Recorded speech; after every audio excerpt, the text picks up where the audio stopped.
Hi, good morning. Madyaw nga hinaat kanatong tanan. Hininausab ang inyong higala si Kapitan Bert Enriquez sa atong YouTube channel Barangay Lupon in Action.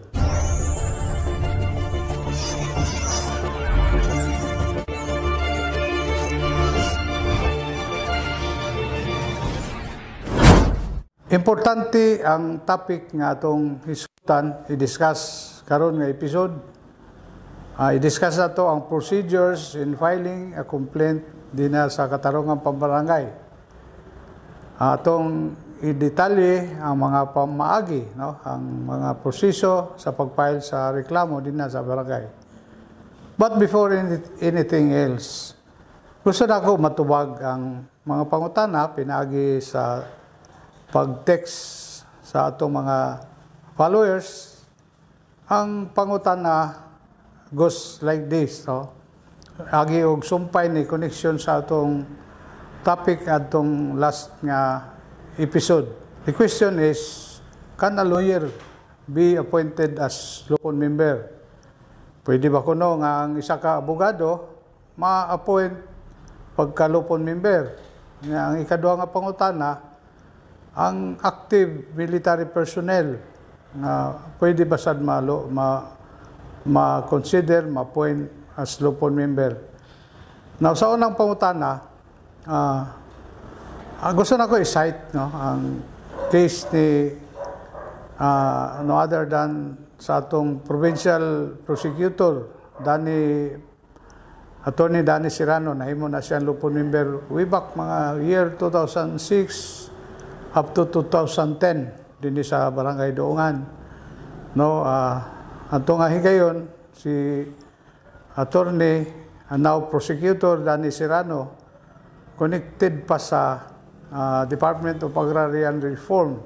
So na-appoint siya as Lupon member.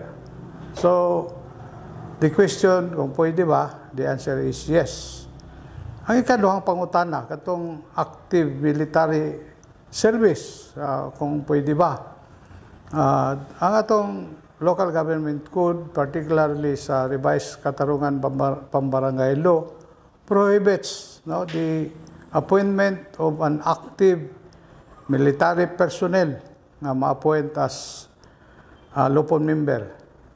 Pero kung nag-retire na siya, pwede nga ma-appoint siya as Lupon. Presently, na atong retired military personnel na Lupon member sa Barangay Doongan. So, going back sa katong subject for discussions nato, no? Number one, procedure. Kining gitawag nga proceedings shall be informal but orderly, no? Without any regard to the technical rules of evidence.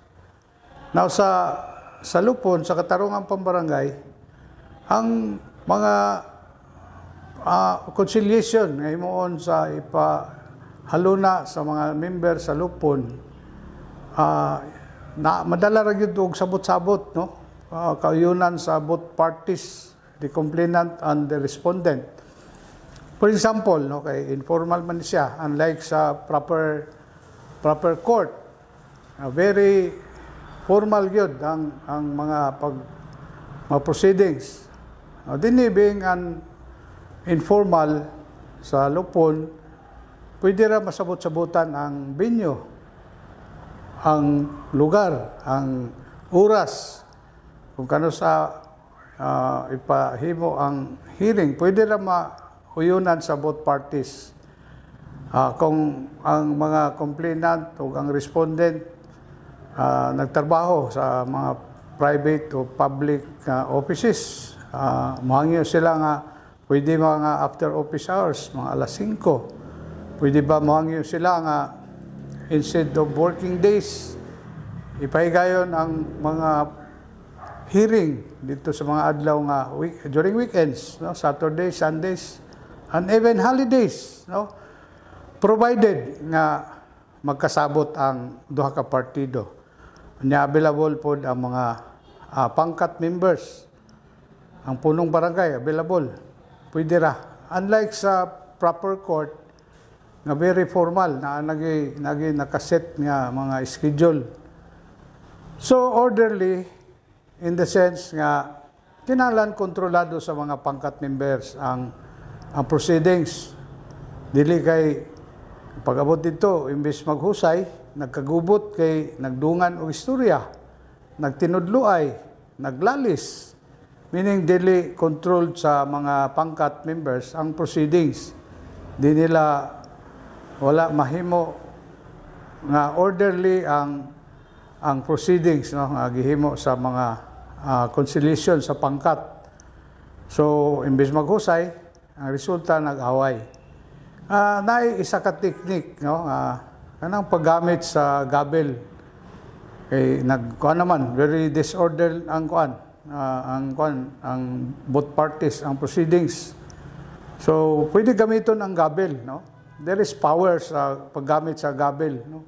Pagbang nimo sa gabel, tanan makurat na siya, hunong ang panaglalis. So ipasabot dayon, pareha na sa usa ka policeman, pagtingog sa whistle ana, hunong tanan, even traffic mohulong, okay, mutanaw unsa tong tingog sa whistle. Mao ra gyapon na ang power sa gabel, no. Now, without regard to a technical rules of evidence, okay, sa proper court manggod, ang pag-hearing nila, ang proceedings nila, mapadayon lang na kung naay presence ang judge, naay presence sa prosecutor, naay presence sa plaintiff, naay presence sa accused, no? Plaintiff kinahanglan ay ilang lawyer. Ang accused kinahanglan pod represented by a lawyer. Nya kung walay lawyer ang accused, ang gobyerno, kung di siya maka-afford, tagaan siya sa gobyerno, libre ang lawyering sa kwan. So ang mga indigent nga mga kwan dili maka-afford og hire og lawyer. Meaning sa diferensya sa katarungan pambarangay, sa proceeding sa lupon tagapamayapa o sa proper court, dako kayo ang diferensya, no? Like I said, sa lupon tagapamayapa, the proceedings shall be informal but orderly, no? Orderly gani kanang ibawal ang kwan magkuwag video during hearing ang sa proper court. May mga witness, presentation sa witness. Kinahanglan nga mo take an oath pa na siya. I promise to tell the truth and nothing but the truth. Kaya kung musulti ka dito, testigos ka o bakak dito sa proper court, you can be liable for perjury. Pwede ka makakasuhan na makak. So, mana ang diferensya sa kuan. So, mauna ang number one nga procedure sa katarungan pambarangay. Ikaduha, all proceedings sa lupon shall be open to the general public. Open na siya, no? Unless nga ang pangkat members mo restrict, no? Mo restrict, maingon sila nga ang witness ilang usa nato pasudlon, ang mga parente, like for example, kung ang nagkabingkel mga kapamilya lang, igsuon, ang magulang versus manghod, ginikanan versus anak, mga parente. So there is a need for a confidentiality of the proceedings.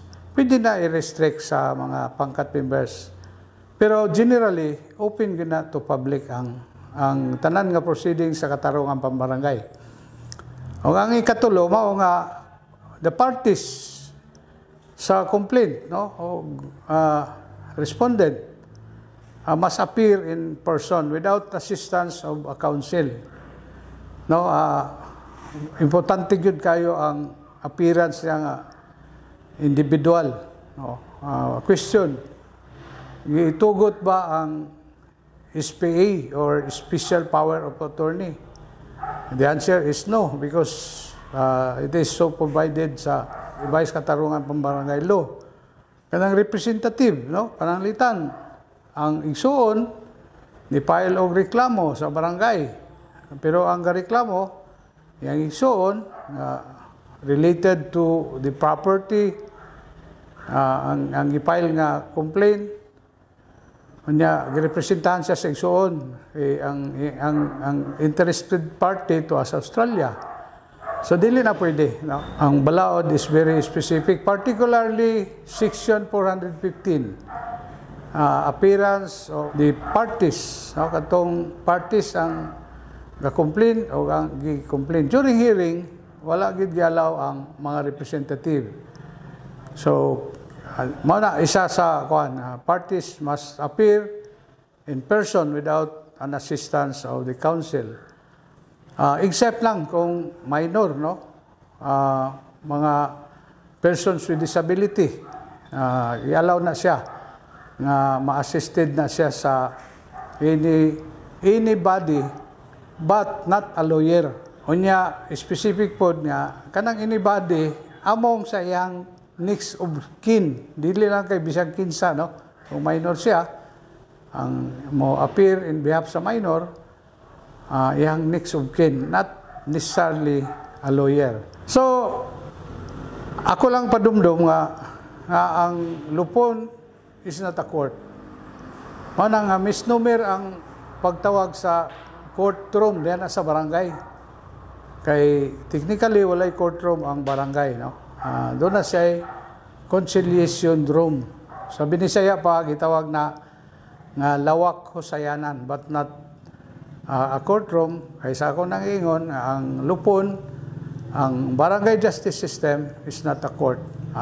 Hinaut pa nga kaning atong short video presentation, nakadugang hatag kani og dugang kahibalo kasayuran related to the concern sa mga programa sa katarungang pambarangay. Sa sunod nga episode atong hisutan ang kanunay gyud nga pangutana nga unsaon man kap nga di man mo appear ang kaning mga accused, kaning mga respondent, dili mo tambong in spite sa akong notice unsa may dapat buhaton. Diha kasagaran ma-failure ang implementation nato sa katarungang pambarangay because of the non-appearance sa mga party, no? Especially ang respondent dili mo appear. So ato nang hisutan kung unsay mga legal action ana para gyud ma-compel, no, sa sunod nga episode.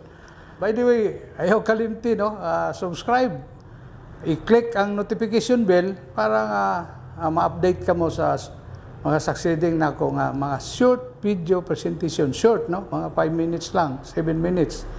So again, salamat o God bless us all.